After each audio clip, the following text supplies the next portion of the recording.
What's going on, everyone? Welcome back to the weekly Roundup. My name is Nick from the Vinyl Casket on YouTube and Vinyl Casket Comics on Instagram. I'm joined by my amazingly wonderful co-hosts, Manny and Carlos. How you guys doing this week? How's it going, man? Doing good, man. So many good comics out this week. So many. Okay, so for those who don't know what we do here, uh, every week we do a video where we go through our top 3 books of the week. What made our top week from our top 3 from our pull list each week. Talk about why, and then at the end you get to see our 3 top picks of the week. And then we go through our disappointment moments, which could be a panel, artwork, some news, or an entire issue, anything like that. Then we reveal our cover of the week, the most beautiful gem that we add to our collection. And Which then is we usually talk said by about me. then we talk about what we're going to be picking up and what we're excited about next week. We also have a bracket that we have our top picks each week compete throughout the month. I'm pretty sure last week we kind of finished out February. And I personally had Moon Knight go up against Nightwing. And Nightwing kind of prevailed as my favorite book of the month. How did you guys' brackets go? So mine, I had. Let me check it here. The last things that came up. So last week I had Supergirl win. Went up against Robin 11, even though they were both really good books.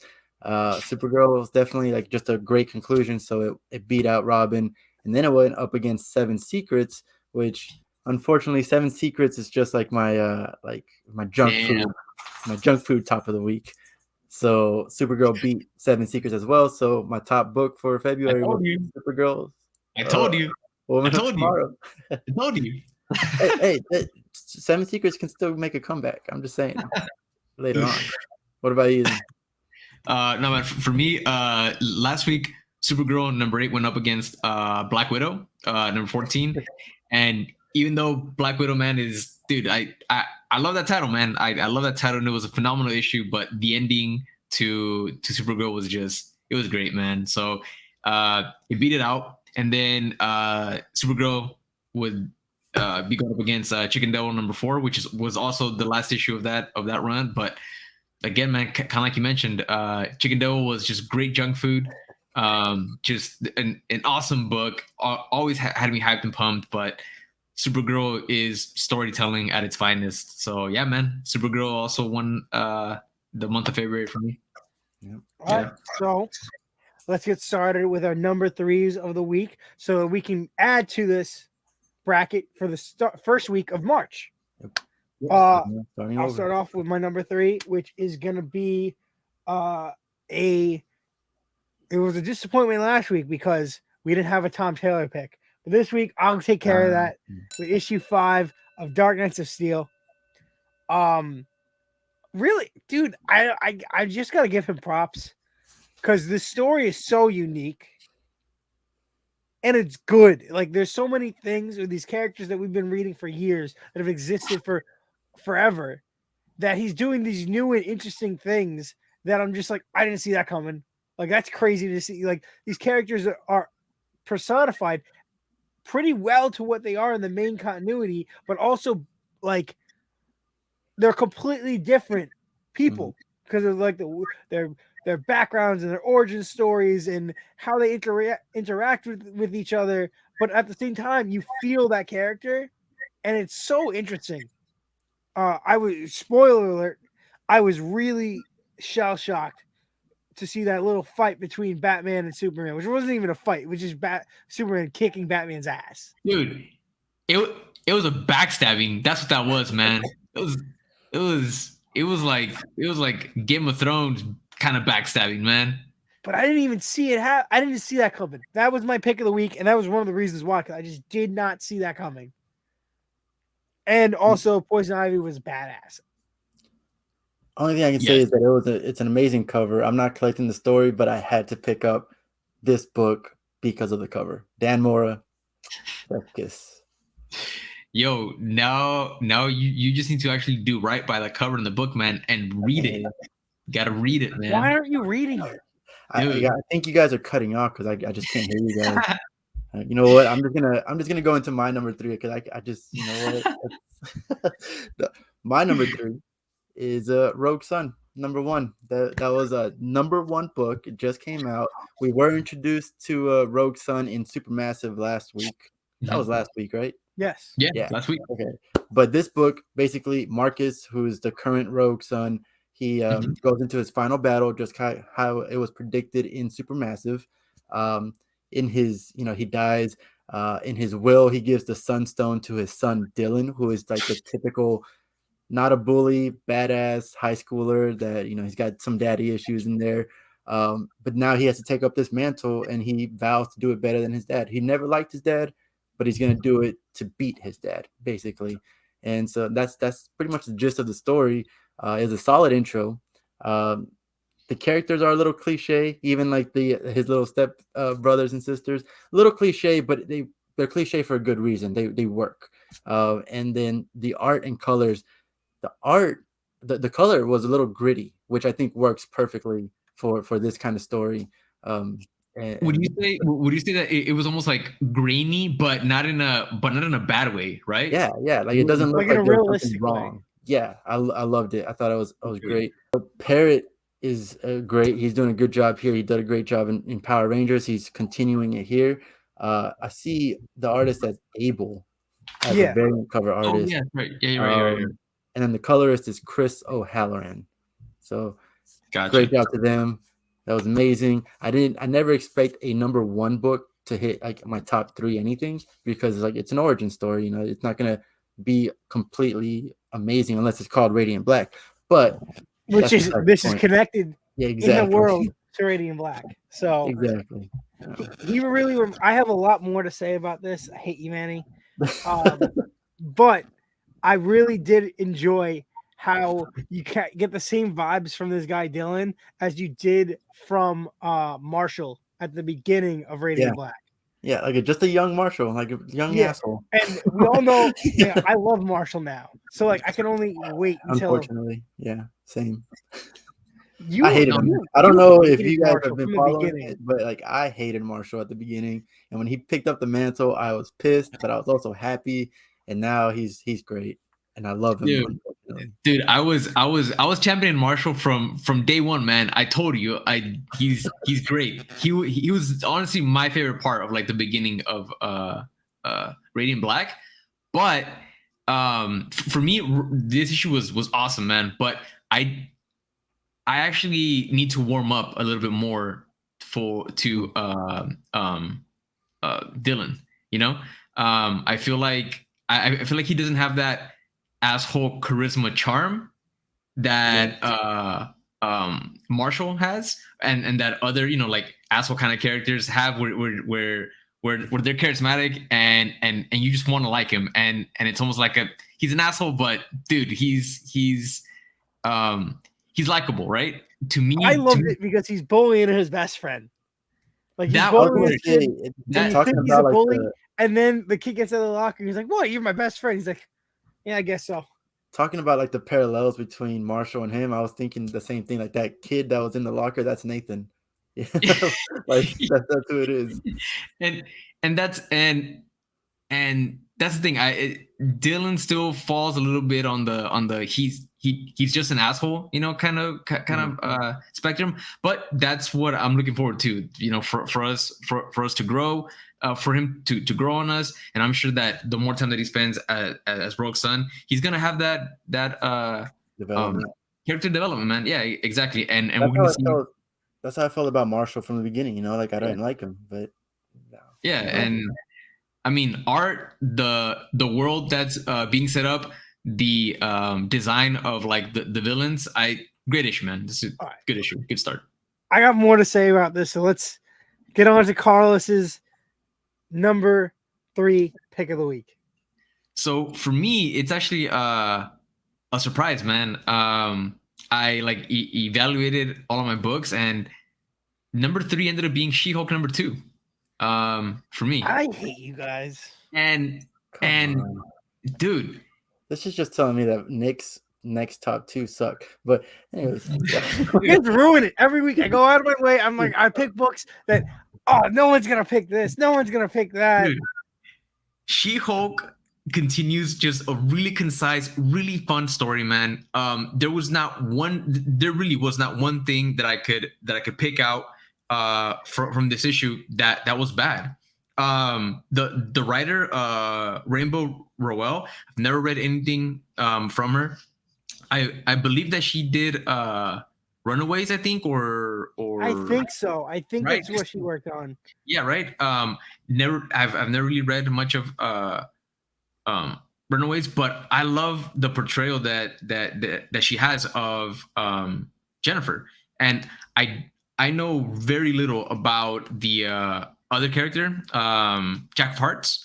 The only Jack of Hearts storylines that I really read was during the Avengers Disassembled storyline, and he ends up being like the reason why the Avengers kind of break up, his death, all of that. So my knowledge of him is very limited, but the way that she introduces him and the plot that she's setting up, it was just done really well, and it's really interesting. You pair that with the art by Rohei Antonio. I hope that I'm pronouncing his I name think right. so. I think with the little dashes and in the name. Yeah. But dude, his art is absolutely astounding. The way that he Oh draws, my God. the way he draws She-Hulk and Jennifer when she's not in her She-Hulk form, dude, it's stylish, it's energetic, it's fun. She looks like she looks like someone that you want to hang out with, right? And she looks like, she has that lawyer kind of energy, that confidence. The expressions that he draws are just phenomenal. Some just amazing facial like character drawing that he does. And the colors by Rico Renzi are phenomenal. Just everything that's put together on this book, it's great. And there's really not a lot of action that happens in this issue, but the story that is being set up, it's just done really well, man. Really good issue. I picked up She-Hulk #1 on a whim. I just said I'll try it out. I've never really read a She-Hulk book. We'll see what it's about. I thought it was going to be one of those like filler, issues that I'll pick up maybe 2 or 3 issues just to try it out. But so far, it's just a lot of fun, man, and that's why I made my #3 pick. I had fun reading it.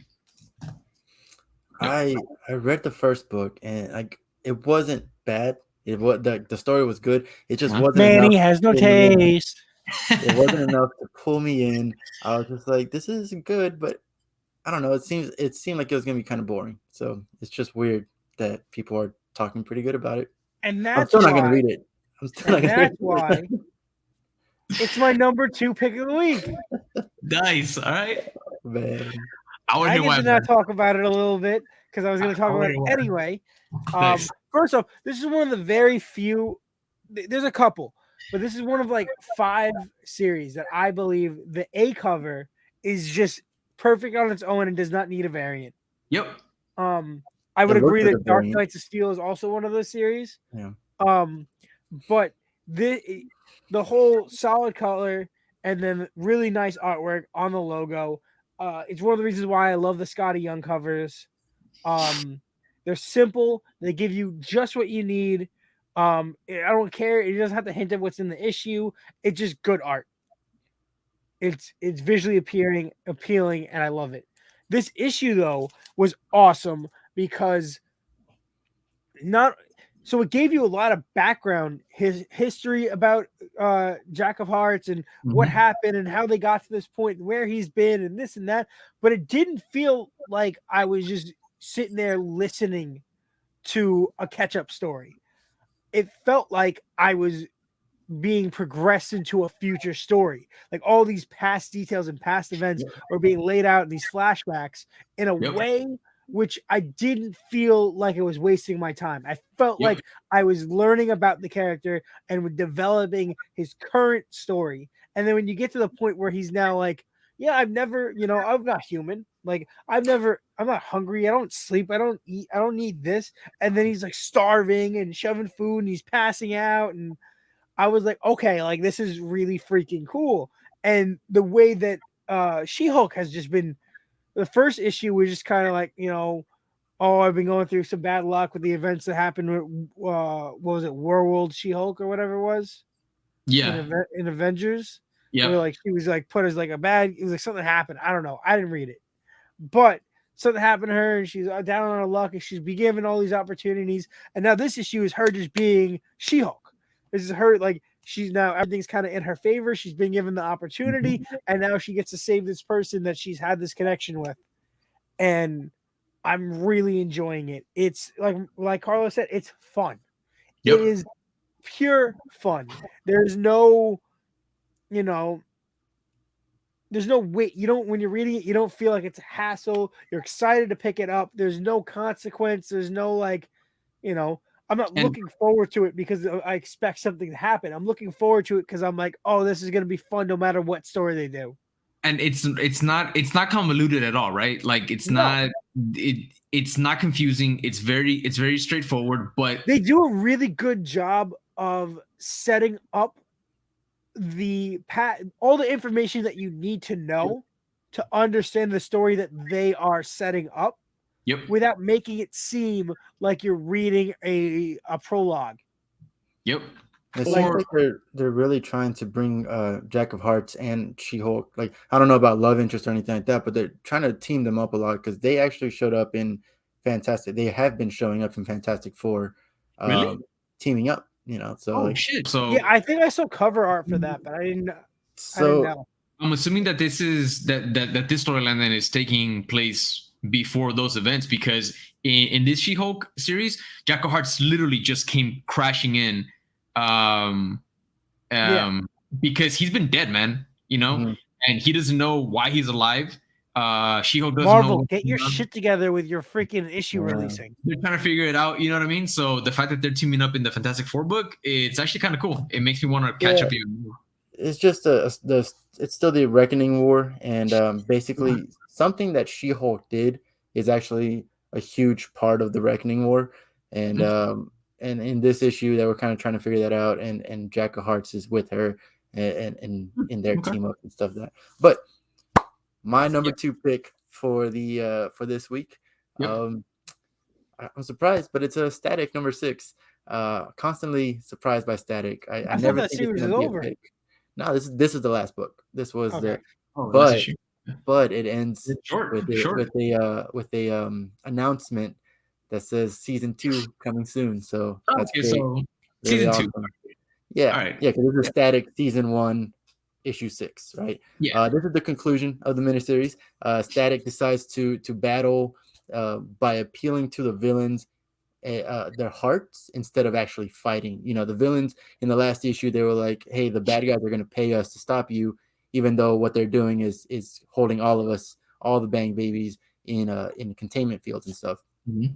And Static beats them down, but instead of like giving them like that final hit where they knock him out, and he like reaches out his hands and he's like, I came here to save all the Bang Babies, and you are part of it. You need to remember who you are, what we're dealing with here. I came here to save everybody, and you are part of everyone. So let's get out of here. Stop fighting me. I don't want to fight you unless it's to protect myself. Mhm. And that worked. He like appealed to like he recognized one of the Bang Babies. He's like, hey, how would your grandmother feel right now if she saw you doing this? Like it was really like it went to the heart. And then so they all left. And then they take the fight to, I want to say the government, whatever government agency that is trying to capture these Bang Babies and weaponize them. They take the fight to him. They like go on live, like the live TV and everything, and they say, "We are Bang Babies." The media wants you to think that this is who we are, that we're terrorists, that we're bad guys, all villains. But this is who we are, and like it kind of is a comparison to the world today with other aspects politically and stuff like that, and it Mhm. really gets into it. Like it's not that subtle, but it's really good. um but I really love the family elements in this too. Like at the end of the day, like after he did that, his dad like hugs him, says like, I'm very proud of you. by Oh the way, man. we're gonna continue our martial training because it looks like you're gonna continue doing this, you know. So Uh-huh. like that was really good.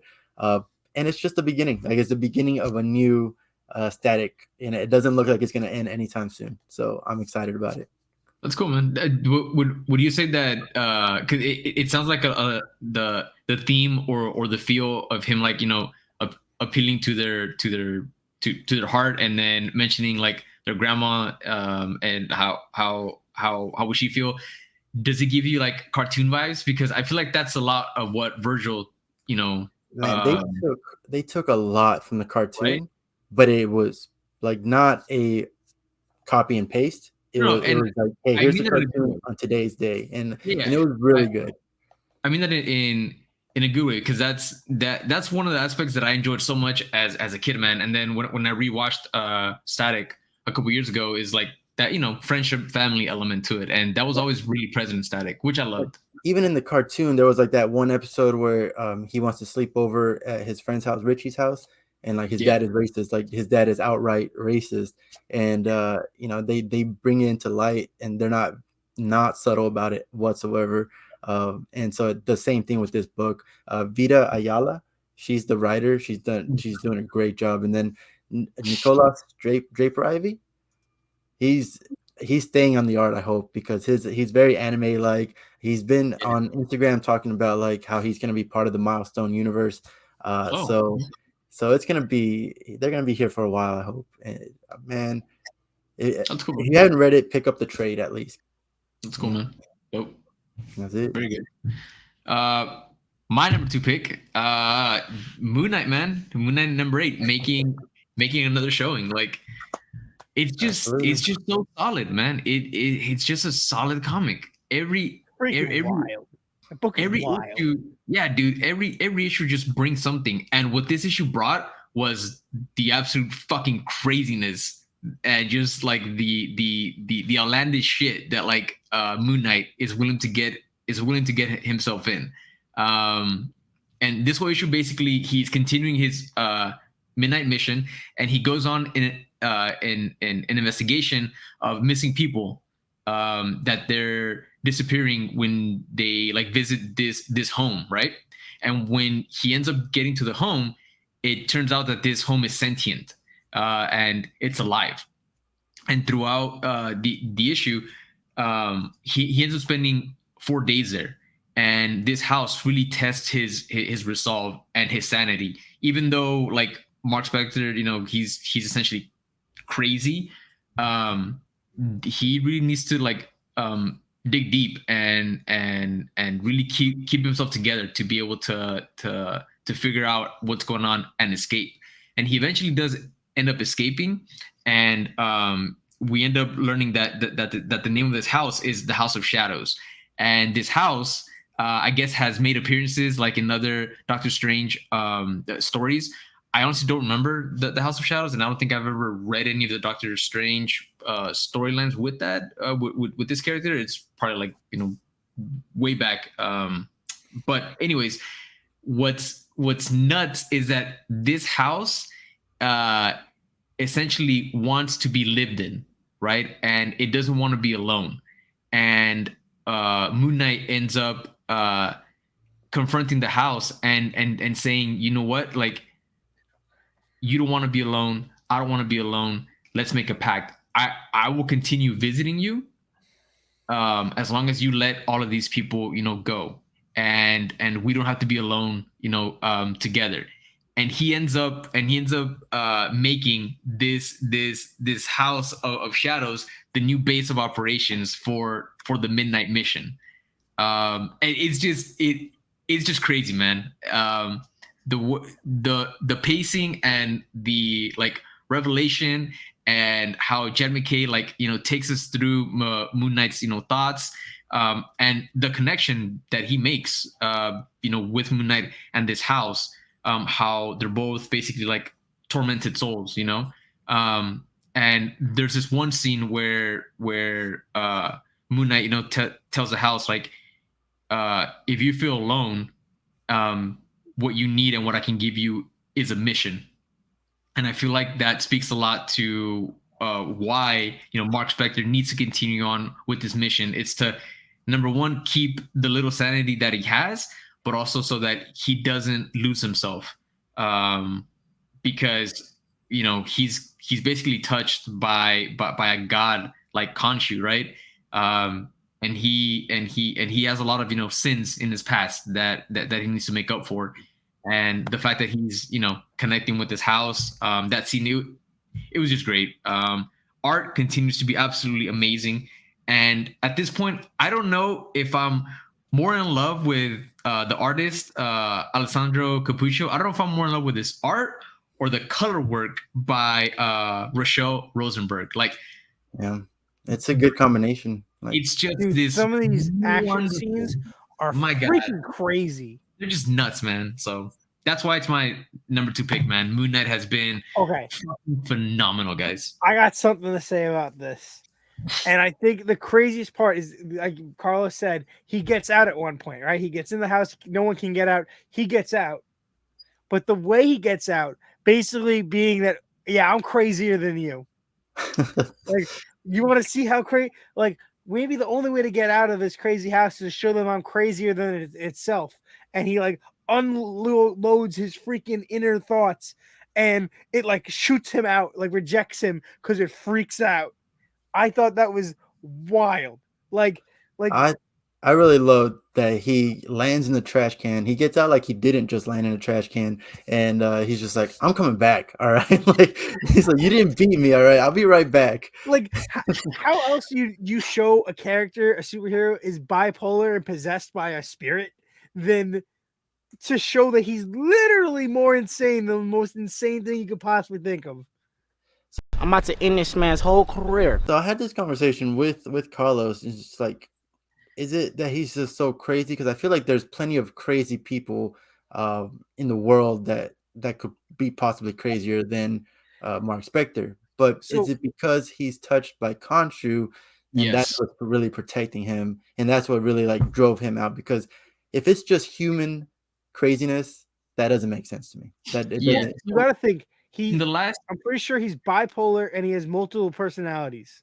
Right, but it's still very human. But there could be Yeah. a personality in there that is so far messed up that we haven't seen yet. That's because of Khonshu has been receded so far into his head that it never gets out. That he's able to just release, and it is the like I'm trying to think of a character like Carnage level crazy. I think So- it was touched on in like one of the early issues of this book, of this series, where it's like Khonshu's mind. It's like basically like someone try to like get into his brain, and like it just showed Khonshu like, no, you're not. correct. So You will not pass. You shall not pass here. Like, yeah. so it that's what gives me was- that theory.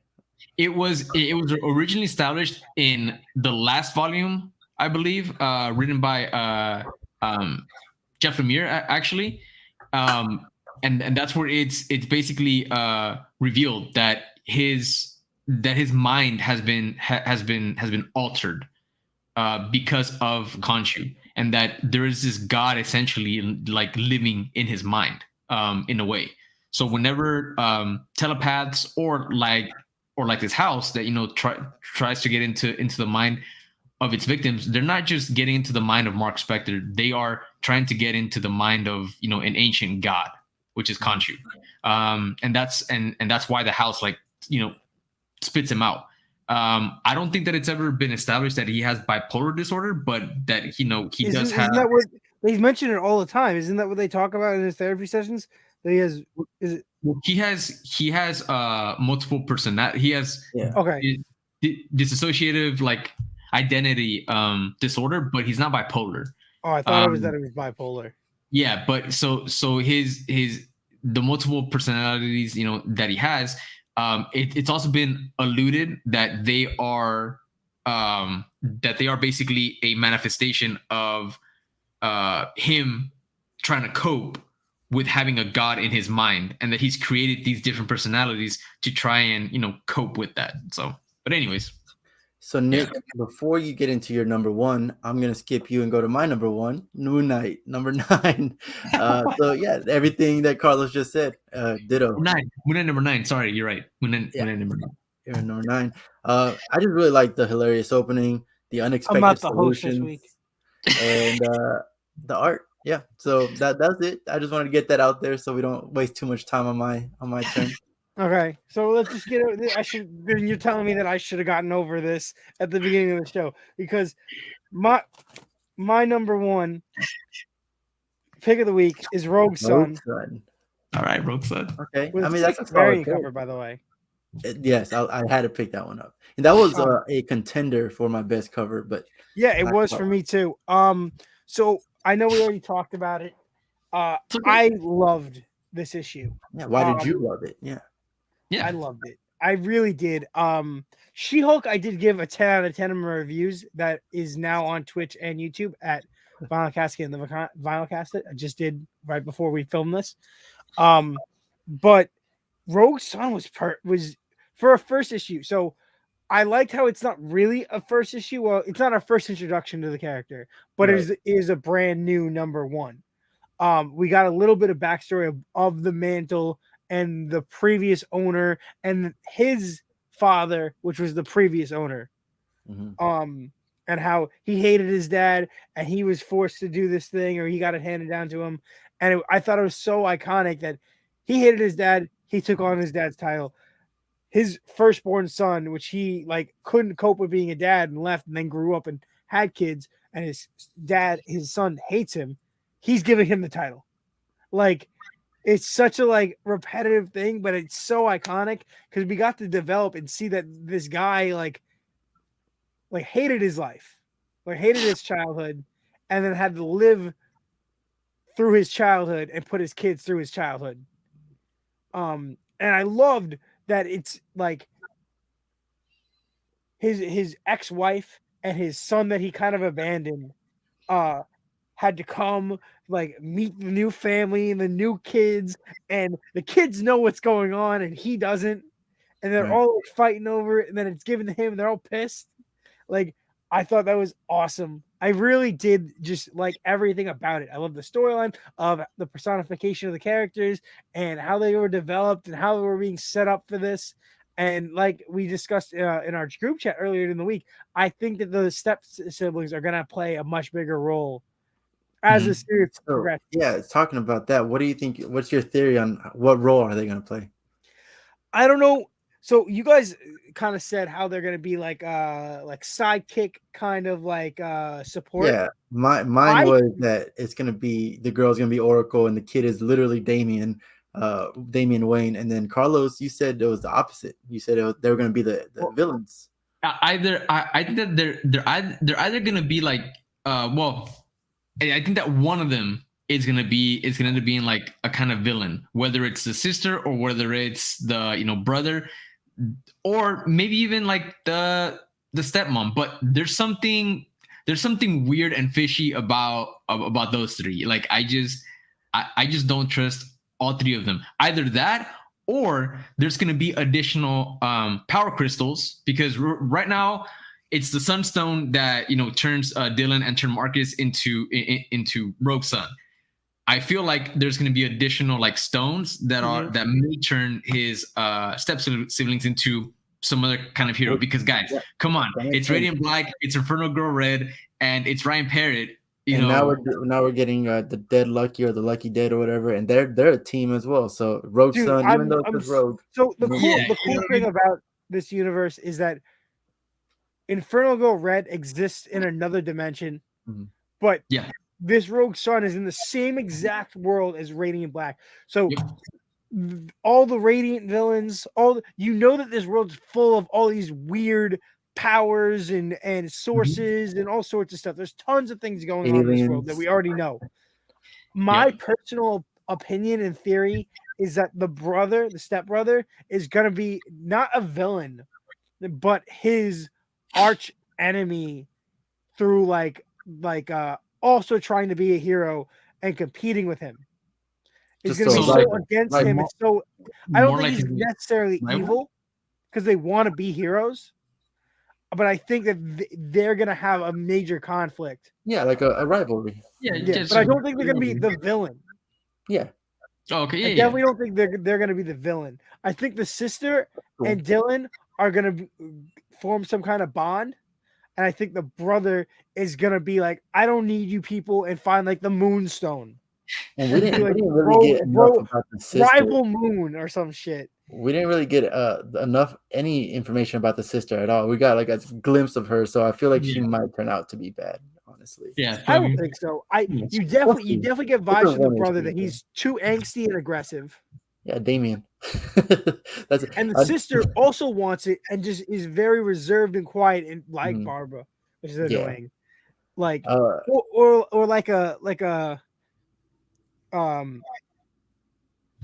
Cassandra Cain kind of vibe. It's not okay. You know what? I always get Cassandra and Stephanie mixed up. I was about to say it's not fucking. No, it's Stephanie. not Stephanie Brown. Yeah. It's definitely Brown. not.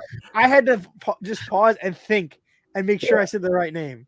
How did you guys feel about the mom, like knowing that he was a hero the entire time? She's a badass. And never telling the son? Yeah, I mean, like it's and letting the son like hate his dad, even though his dad's kind of like a hero. That's his problem. He could have told his son at any point. Yep. You know, that's his secret to share, like she said. So she's a badass for just. I think it's her choice really, because he leaves to protect them. That's not why he wants. At that time period, he said he couldn't do this. Yeah, not he was mature enough or whatever. Yeah, to have a family. And now I don't know. When these kids are younger than him, so when they get to the point where he finds his new wife, and he is more mature enough, he's been out of this kid's life for so long. He probably doesn't feel like, from all these other shows and other things that I've read, he probably doesn't feel like he's earned the right to even try to go back into his life. So why does he have the right to go back and say, "Hey, like I'm a hero and this is why I'm left"? He doesn't have to go straight to his son. He could have gone to him like, "Hey, I messed up, but I would like to talk to Dylan." And plus, it doesn't help that the dude's loaded. Yeah. Well, they said that the money was the wife's. Yeah, but he also made his own fortune though, because he does have his own like enterprises, and like. I do really think it was a low blow that he knew that she was going to be at the will, and he's like, to my wife, who I couldn't have done anything with. I couldn't have done any of this without her. And I was like, you're an asshole. Like, why would you say that? Yep. You could at least put, please don't read this in front of my ex, like. So, dude, and I mentioned this in our chat. At least right now, I don't really like anybody. And we knew he was a dick. From Supermassive, we knew Marcus was a dick. Exactly. I love Dylan. Dylan's my favorite character. I think he's awesome. Marcus, right? I know. I'm saying he says he doesn't like anyone. Oh, okay, yeah. But I like Dylan. But I think Dylan's my character. But again, I'm sure that all of these characters are gonna grow on me. It was a solid. Yeah, solid, man. 100%. Topic of the week. No, so Carlos. What's your number one? Dude, my top of the week, hands down. I would have never expected this to be my top pick, especially because it's a tie-in, man. And I don't think I've ever picked, or wait, I have once, but tie-ins are rare for me. They are my top pick, Devil's Reign, X-Men number 2, is my top pick of the week. It was interesting. It was definitely interesting. Right? Like, the team up that I really can't think of a time that I've seen Emma Frost or Elektra interact, at least to this extent, right? And Devil's Reign is all about Fisk wanting to take out the entire superhero community, right? And him having this cache of just information on the entire superhero community, right?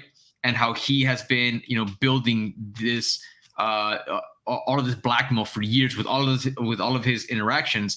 And I feel like this issue does a wonderful job of showing just the extent and the history that Fisk has played in the Marvel universe and with the superhero community, and taking an odd pairing like Emma Frost and Elektra, and showing how Fisk utilized the both of them to put himself in a position of power was extremely interesting to see. and seeing who Emma Frost and Elektra were, back then. I think, especially with Elektra, I think that it's especially relevant because part of Devil's Reign is of the ongoing storyline is Elektra dealing with her demons, of what she did in the past, and all of the superheroes, their history and what they've done in the past, and this issue really sheds light on that. Fisk in this storyline is basically, wanting to blackmail or at least ruin the reputation of Emma Frost, because in the past, Elektra, when she was an assassin for Wilson Fisk, there was a little girl that ended up witnessing Elektra taking out some people, and because this little girl saw Elektra and Elektra saw her, really her job should have been to kill this little girl, right? But in a turn of events, Elektra just couldn't do it. She cannot kill this little girl. It was that one step too far. And I think that this is the beginning of her, transitioning from being an assassin, from being tied to the Hand and Wilson Fisk, to transitioning into being or the beginning of her being a hero, right? So she turns to the other person that Fisk relies on, which is Emma Frost, to help her disappear this girl, make people forget, make the little girl forget what she saw, and it's just really, really great seeing how the two of them interacted. And also, it was great seeing how Spider-Man tied into this story. And it Black suit Spider-Man. Spider-Man. That was so badass because again, it really, really makes you it really draws you into the time period of when this was taking place, when Spidey was wearing the black suit, and the interaction between him and Emma Frost. Again, Peter has had very limited interactions with Elektra and even more limited interactions with Emma. But there was one specific scene where she reads his mind and she sees, who he is and why he does what he does.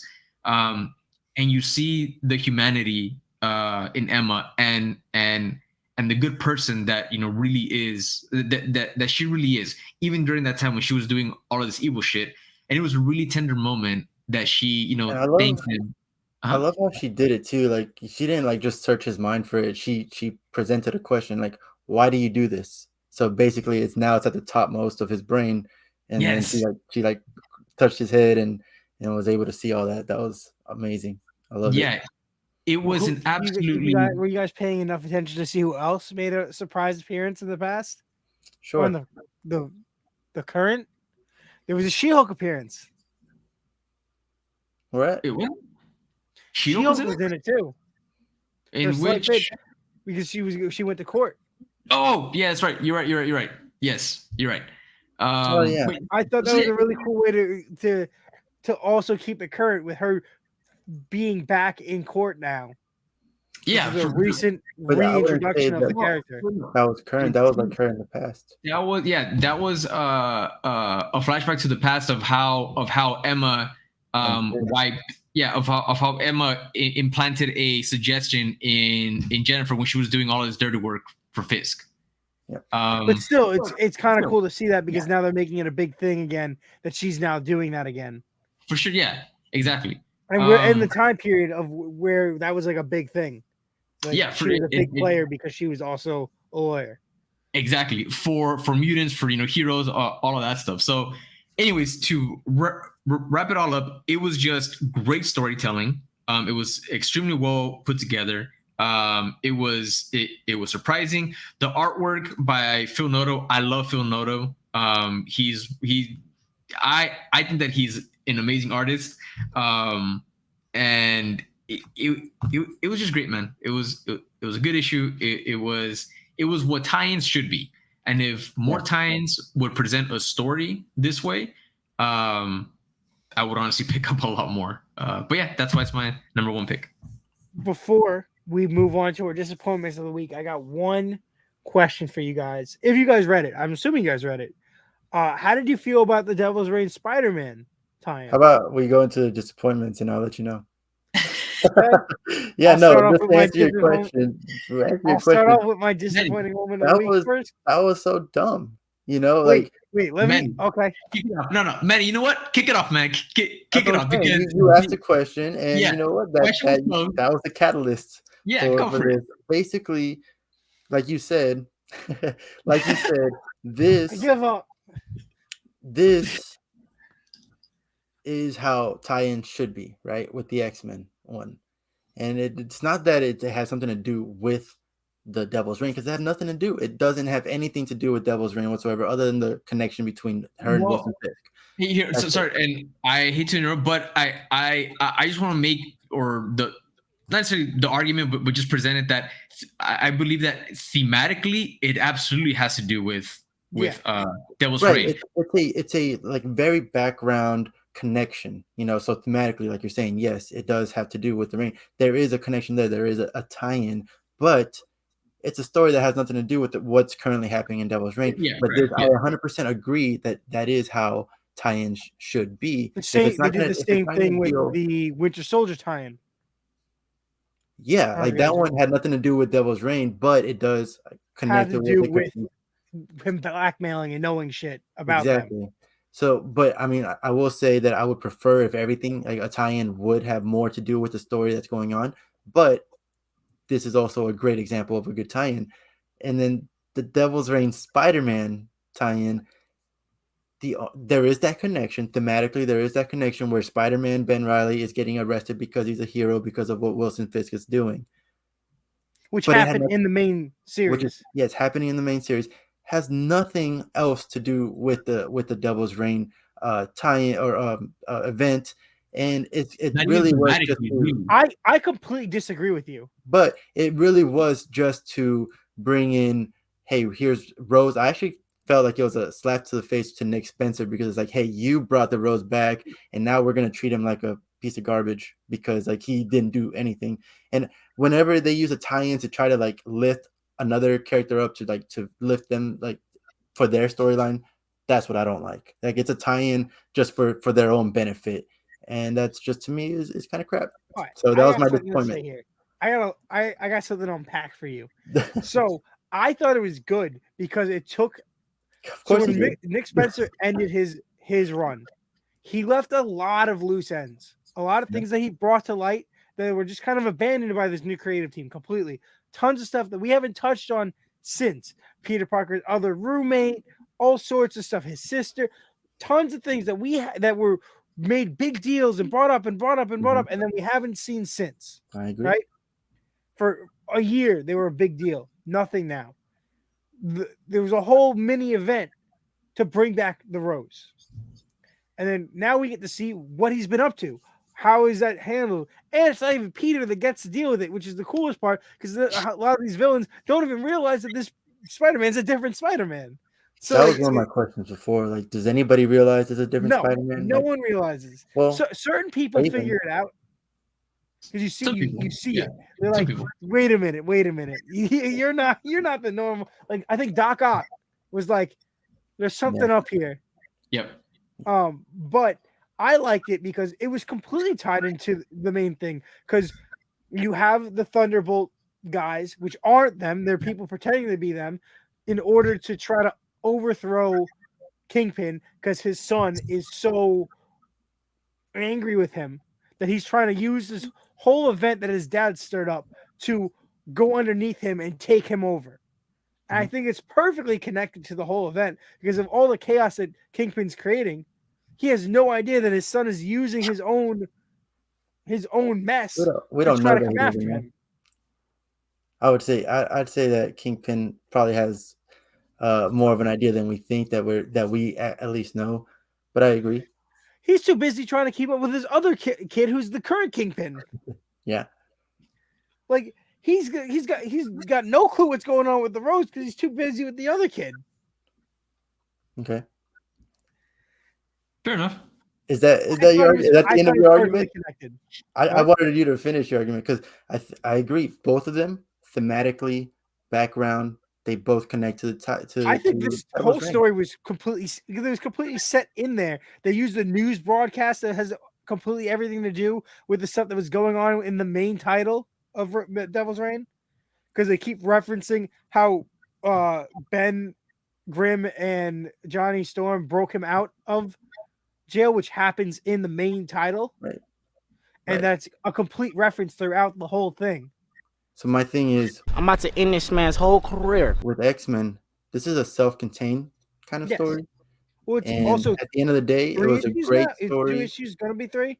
It's gonna be 3. At the end of the day, that's a great story. It kind of gave you an insight to characters that you already know, but it's not trying to push any other story. It's not trying to push anything with Emma, Elektra, Spider-Man, anything. It's just its own story.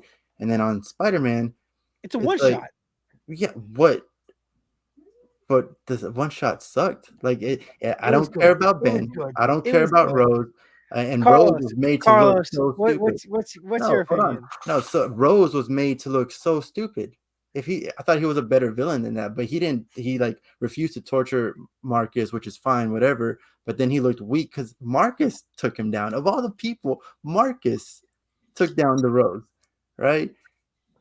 At the end of the day, if I didn't read this book, whatever, the X-Men one, I was like, oh, that is something there. There's some emotional toy. That's Spider-Man. That's Peter Parker. Like that's awesome. This Spider-Man one didn't do shit. Like it's just that's why it was disappointing to me. You lost the seat. That's fine. Carlos, how did you feel about it before I get on my disappointment of the week?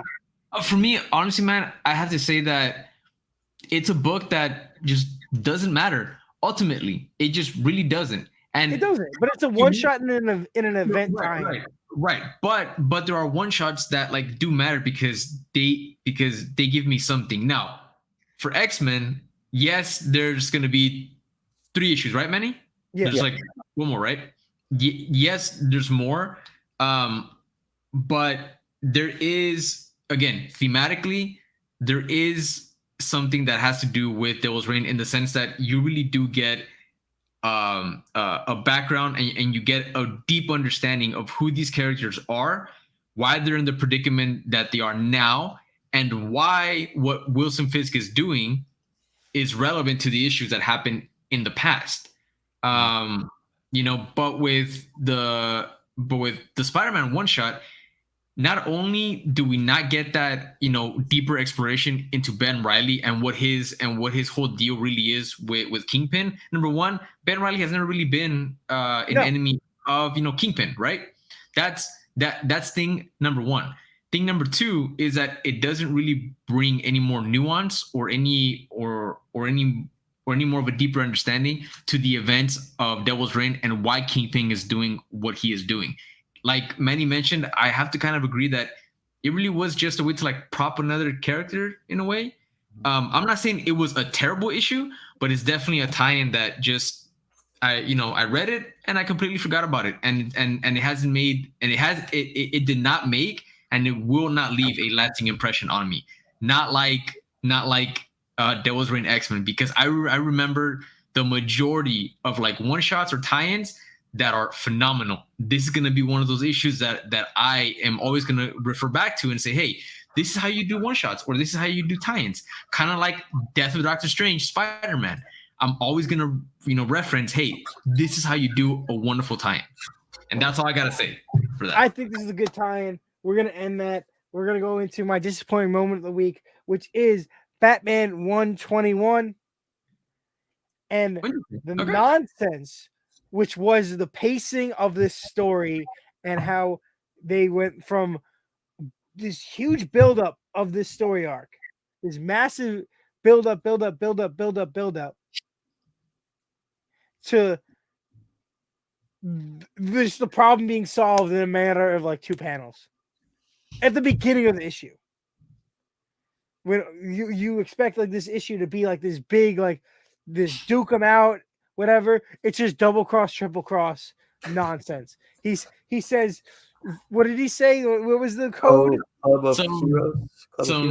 Something, yeah, phrase. And then the whole story is just flipped backward. So in this issue, the first like couple pages, we find out that we get this background about how Lex created Abyss and sent these Batman to stop him, and then the Abyss recruited them to turn on Lex Luthor, but the whole time it was just them messing with both people, and Batman knew the whole time, and within like there was no like development or like pacing for us to even learn that. We just like we get this development, and then it's just all just thrown in the garbage.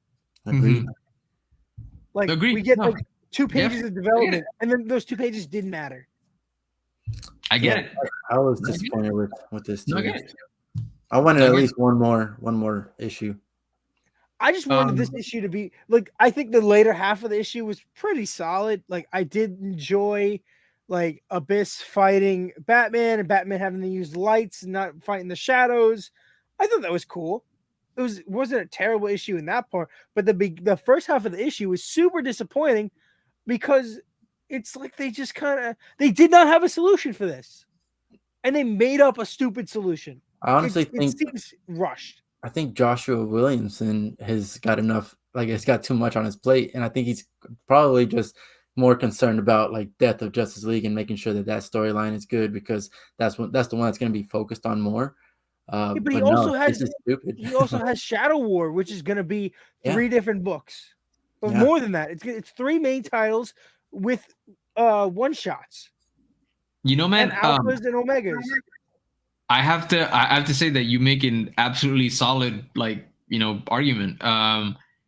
I am rarely a fan of the double cross, and I'm even more rarely a fan of the triple cross. Stupid. You know? It's stupid. It's what? Why? It was like, you have like a water leak, and have you guys seen that, like meme of the water tank that's like spilling a bunch, and it's like an infomercial, and the dude slaps on like a little patch to like fix it. The flex tape. The fix tape meme. I honestly got those kind of vibes towards the first half, and it's more because I'm disappointed in Abyss not being as menacing and as deadly as I first thought that he was going to be. Yeah, he broke down. He broke down at the end. Like, the dude kind of like broke down, and his whole a plan or his whole play was that he was going to be able to utilize like the Batman Inc. to to like take out Batman, or like, take out Lex as a, revenge plot kind of thing. I was really hoping that Abyss was going to be a little bit more independent, and that it wasn't going to boil down to like this revenge plot against Luthor, and that the dude can hold his own and he'll take on all of them. Doesn't matter, if it's all of Batman Inc., if, throwing bats, throwing legs, dude's going to fucking fuck them all up. And that wasn't the case, man. He kind of ended. I feel like Abyss kind of went out with the whimper. Now, I'm sure he's gonna be back. But the dude escaped in the middle of like this little darkness / smoke bomb / Which again, I really do still feel like Batman let him go, because like there's no one should be able to evade Batman in a smoke screen. That's his signature move. Why would someone be able to? But look, I have been praising. My biggest disappointment in this is that the issues leading up to this were pretty solid. I didn't have any complaints about them. They were great for me. Okay. Like for me, they were great. Yeah, and then this is the first time that Williamson has disappointed me. Me too, which is why I was so surprised. He has like. I mean, you didn't even read his Flash run, right, Carlos? Like his Flash run was solid. No, I haven't read his Flash run. That's a big. You're a liar. You're a liar because you read the whole thing. I haven't. My first real exposure. You read all Williamson's Flash. Oh yeah, I did. I'm sorry. I'm thinking about Adams's run. My bad. No, I take that back. I retract. You got upset that Williamson was leaving. Read a couple issues and said, "No, this isn't Williamson's Flash. I'm done." Like not because of Williamson, but basically, no, it's because you hate Wally West. But like, besides the point, sure. Look, my first real exposure to him was in Robin, and dude, Robin has been one of my favorite titles. It's been one of my favorite titles. It's been super solid, and this issue just makes me very upset and scared for this event. Well, dude, I mean, this issue really is my first disappointment. Yeah, sure, it's my first disappointment in Williamson's run. But look, not every issue can be perfect, nor do I expect every issue to be perfect. My only hope is that he ends up, his time in on Batman on a high note, because he pulled me back into Batman. And I'm hoping that he can go out, keeping me interested right before Zdarsky, takes over. So. Yeah, but there's only three issues. 4, right? Oh no, you're right. 3. I'm Right. excited for Chip. Me too. So yeah. Okay, what was your disappointment of the week? My disappointment for the week, funny enough, is actually also Batman related. But it has to do with the announcement that AMC is charging variable pricing for us to watch the Batman. And it's not that much. It's only like $1.50 or like $2. And it could maybe range, more. But it's the whole premise, man, that it's bullshit, man. Yeah. And the reason why I'm upset is because I feel like it's going to target primarily superhero movies. Because look, whether people hate the idea of superhero movies, whether people feel like they're played out, yada yada, all of that stuff. At the end of the day, numbers do not lie, right? I have one question. The most, What does that mean? What you just said. What does that mean? So basically, because Batman is such a popular movie, and there is so much demand, for people to go watch it, there are theaters that are sold out, right? And people still want to get tickets, so that creates more of a demand. So because of that, they're going to charge you more to watch the movie. Here, think of it like this. Think of it like surge pricing. Think of it like surge pricing on Uber or Lyft, right? When there are more people wanting to book rides than there are drivers. So there's surge pricing that takes over because of the high demand. Think of that model, but applied to movies, and that's what's going on. That makes sense. But you know what? You know why they're doing this is because they lost the industry lost so much money. Doesn't matter. How is that our fault? Yeah, doesn't matter now. But to me though, this is just a backdoor bullshit way for them to make it the norm, and I'm hoping that like it doesn't stick. But the point that I was going to make is that numbers don't lie, and the most popular movies over the last, 3 years, the biggest box offices have really all been superhero movies, and we still got a shit ton of more movies that are going to be coming out. And I really feel like this is going to hit us, comic book fans, more than any other kind of movie, because Spider-Man has, proven reliable. All of the Marvel movies have proven reliable. So yeah, it may only be $1.50 more. It may only be, $2. Hell, we even say $2.25. But you multiply that by the amount of tickets that are being sold, and on movies that are already making over $1 billion, $1.5 billion, that's some bullshit, man. That's my disappointment. It's the premise. It's the fact that the comic book, moviegoer, because of the passion and the love that we have for heroes, they're gonna try and squeeze a couple more bucks out of us. That's what they do.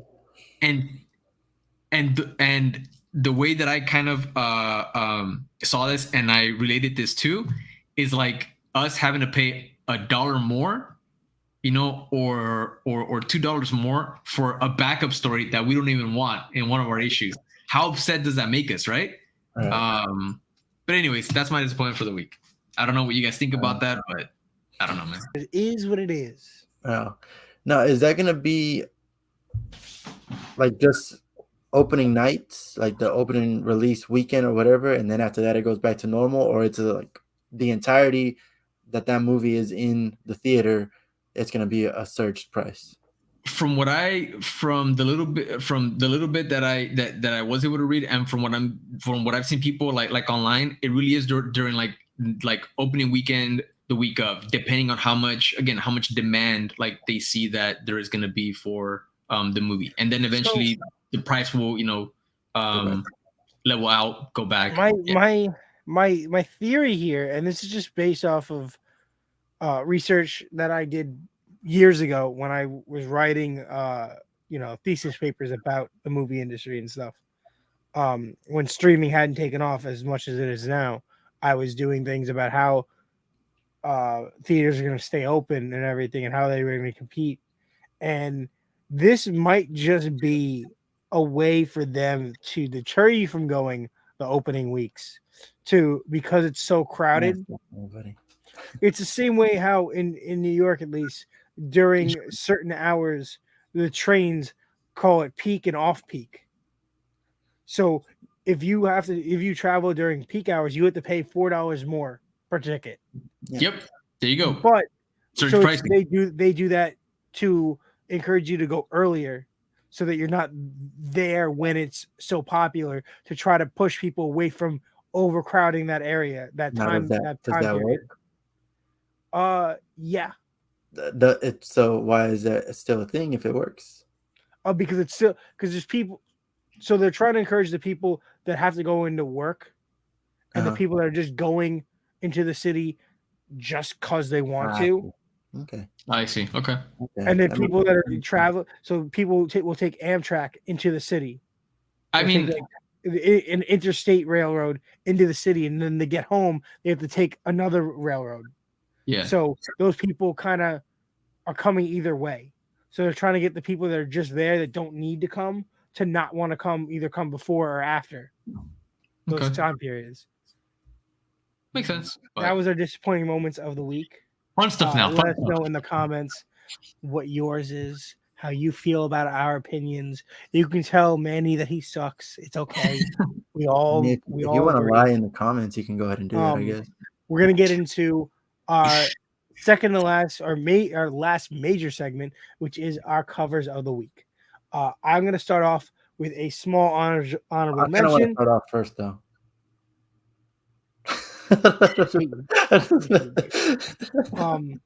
My honorable mention is a Scotty Young cover, which is issue 1 of Strange, which was an amazing issue. It was. And this cover is really cool.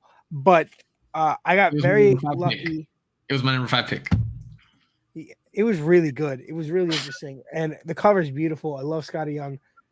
The one that won it for me is something that I was hoping, praying to God that I was able to get, because it's a ratio. It's a 1 in 25. And I go to a smaller end kind of shop. So certain titles like this are very hard to get ratios for. Luckily, the guy, I came in on very early, and the guy was able to help me out. He always pulls the stuff that I want. He knew I was looking for these ratios for this series. So that is Alien issue. Is this 10? Issue 10, the 1 in 25. It's beautiful in person. It really is. Man. They look great. Who's the artist? I don't know off the top of my head. I can look it up really fast because I have. I don't Wing of know, Comic Nick, how Geeks. you haven't learned that we're gonna keep asking you who the artist is, because like Is it we got to know who's good. It's Jugan Yoon. I told you guys this last week. You said it last week. I remember. I'm pretty sure you're still pronouncing it perfectly. So good job. Probably. But another thing that makes this cover and this issue really special to me is that we get the introduction of a new form of an alien kind of thing that we've never gotten in any of the movies, and we haven't gotten it up until this point. Normally, a face hugger grabs someone out of an egg and wraps their legs and its tail around you and implants it into your stomach. We watched an alien hold someone's mouth open, while a different worm-like alien shot a thing out of its mouth into the person. So that was really interesting because that's the first time that's ever happened. So that made this issue and this cover even better. First off, it was an amazing ratio that I was very excited to get. And then it's a really cool issue on top of that. So I thought it was really cool. Nice. How about you, man? So my best cover, and there were a lot of great covers this week. So there was like at least 4 that I could think of off the top of my head. But in the end, Peach Momoko's cover of Spider-Woman 20, I believe, won it for me. It was like the pale red colors, the complete white background, the spider just walking on. To let anybody know about a year ago, I was completely anti Peach Monoko. And now, I think it's okay. yeah, because this cover like completely obliterates both of y'all's best cover because it's the best cover of all of the books that came out this week. Bro, what Simple as that. Simple as that. She-Hulk It's the A best covers, cover. what are you even talking What do about? you, what do you got, Carlos, that could definitely beat this? Yo, well, first of all, my top picks because it's a tie. I really could not decide between the Spider-Woman Peach Momoko cover because, Because yo, it's the best cover. it's art. Like it is art, man. Peach Momoko is still finding ways to like just wow me. You know, I know that she has her detractors, but right, but seriously, man, but Momoko is wonderful, and she's just such a cool person. I mean, from what I've like seen her in like interviews and when she posts, how fans talk about their interactions with her. So when I see covers like this, it just makes me happy that she's still at the top of her game. So it's great, man. But that cover tied with the Moon Knight for this week, Moon Knight number 9, the 1 in 25 variant by Martin Simmons. Yo, this cover is legit. Martin Simmons of Department of Truth fame. Anytime that he does a cover outside of that, I just always love because Was this a ratio? Yeah, 1 in 25. It was? Okay. Yeah. Right, I didn't see that online. I didn't say ratio next to it when I looked it up. Yeah, it's a 1 in 25. I know because I wish that I could have paid cover price for it. Because Marvel doesn't really tell shops Not if it's ratio or not. Not all the time.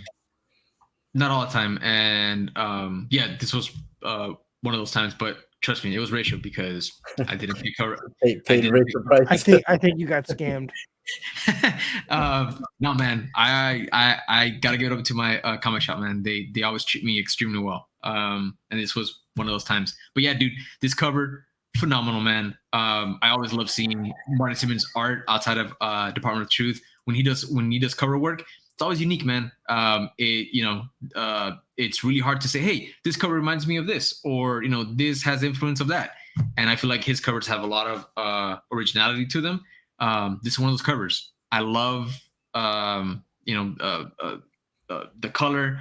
I love the, composition of it.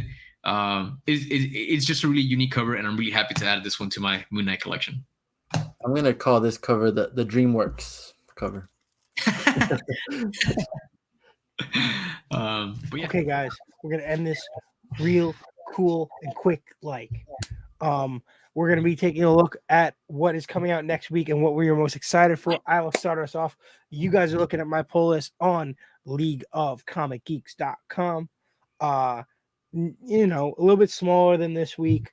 I'm very excited for Batgirls number 4, Sabretooth number 2, and Mighty Morphin 17, which I'm finally caught up with, so I can enjoy that the week it comes out.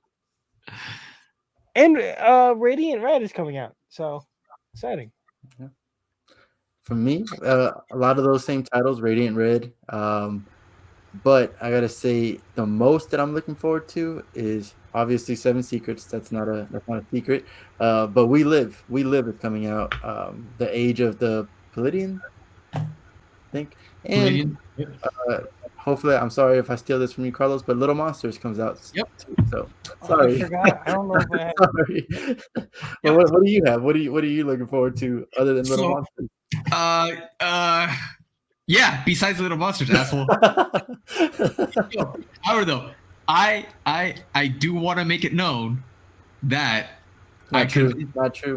I do want to make it known that I convinced Manny to get this book. Because at first he was like, nah, I'm not gonna get this book. There's no way, yada yada yada. And then he had to add it onto his pull list because he's enjoyed Jeff Lemire's writing. This is looking really good. That just doesn't sound like a fact. I don't know. That's weird. So it's a fact. I'm hoping that it's gonna be good. The premise is really interesting. Child vampires never have been able to age. They've lived for hundreds of years, I believe, hundreds of years.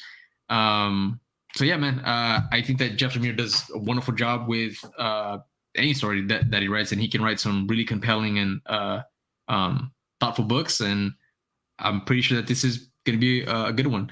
And then Nick, like you mentioned, Radiant Red. I'm a really big Radiant Red fan. Manny hates her. I'm gonna get the book, but but I'm excited. I'm glad it's a miniseries. Honestly, that's yeah. So. Yeah. I'm excited to see what they do with Tommy. Radiant Red, but also I'm just excited that Kyle Higgins really is expanding the Radiant, Black universe.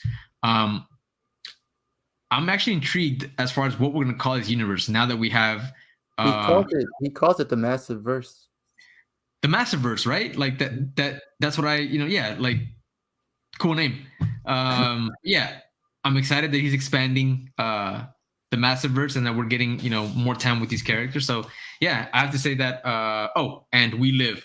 Definitely, because I also want to make it known that at first Manny didn't want to read We Live either, and I convinced him. I'll give you that one. I'll give you that one.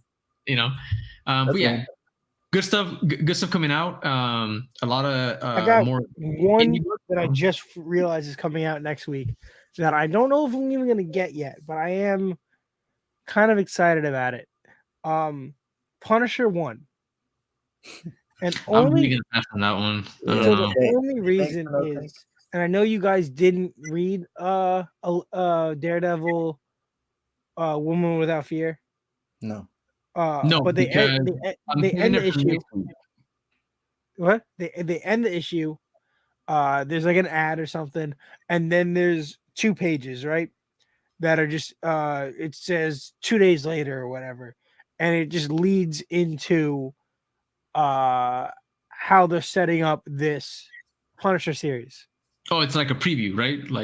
Kind of like a preview, but it has to deal with the Hand.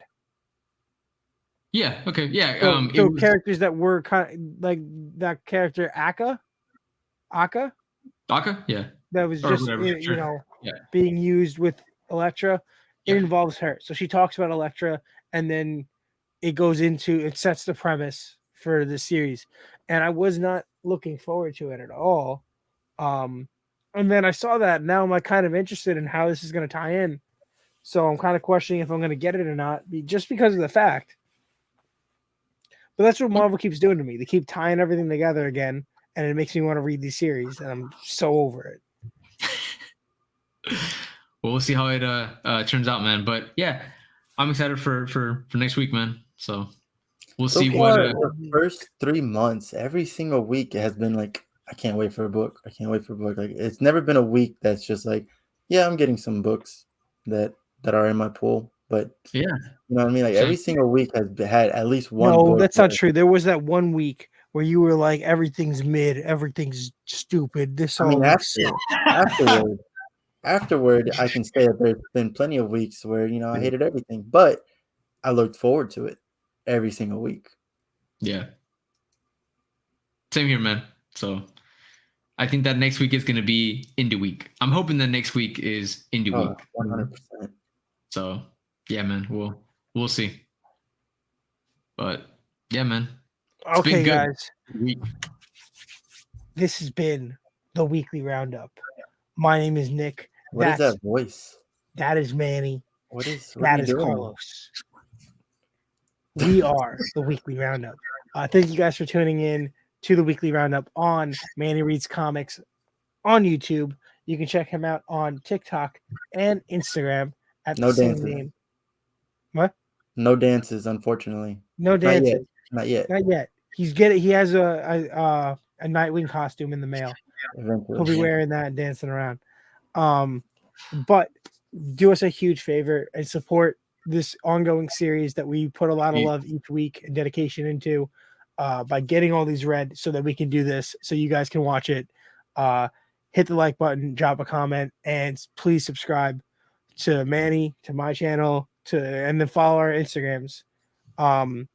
We really appreciate it. And let us know what your opinions were, what your top 3 was, what your disappointing moment of the week is, your favorite cover, what you thought about our opinions. Create a conversation with us. We will If Absolutely. we get enough comments, we will talk about it in the next video. And with that being said, thank you. Thank you, Thanks for everybody. watching.